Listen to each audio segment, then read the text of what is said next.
Guillaume Herrieux qui cède beaucoup de terrain, qui a perdu plus de 20% depuis le 1er janvier, mais qui à court terme, sur fond de création de co-entreprises, sur fond de rachat de brevets, etc., eh bien, arrive à se ressaisir et à court terme prend quasiment a pris plus de 7% depuis une semaine.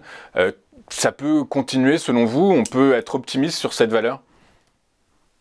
Alors déjà, dans un contexte actuellement qui est plutôt baissier sur l'ensemble des actifs boursiers, j'avais envie de vous proposer quelque chose qui pouvait aller dans le bon sens, aller d'une manière positive, qui pourrait, on va voir. Alors, comme vous l'avez indiqué, on a eu une grande baisse depuis le début de l'année, qui a amené les cours de 130 à 80 euros. Et puis, depuis la mi-février, l'actif est dans un range entre 80 et 101 euros.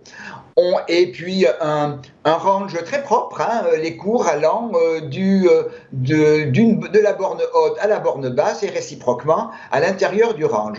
On est actuellement à proximité de la borne haute, à proximité des 101 euros. Donc chaque fois qu'on arrive sur la borne haute, on peut avoir un espoir de franchissement. Alors, on a ce niveau de 101 qui est la borne haute, donc qui est en tant que tel un niveau de résistance. J'ai mis quand même la moyenne mobile de 100 qui a fait déjà résistance au début du mois de février, a empêché les cours de franchir ce niveau, sensiblement ce niveau de 101 euros. Donc, une sortie nécessiterait bien sûr le franchissement de 101, le franchissement également de la moyenne mobile de 100, et à ce moment-là, si on avait franchissement, et toujours, hein, quand je parle de franchissement, c'est avec une bougie significative, une bougie verte significative qui montre que véritablement les acheteurs ont pris la maîtrise du marché. Une petite bougie de sortie serait même plutôt un élément négatif parce que ça voudrait dire que les acheteurs n'ont pas une conviction aussi forte que ça. Donc, hypothèse d'une belle bougie, à ce moment-là, le premier objectif au-dessus, c'est 105,88, puis 113,92, et puis je n'ose pas y penser encore pour l'instant. L'objectif technique de la sortie du range, c'est-à-dire le report vers le haut de la hauteur du range, 120,42.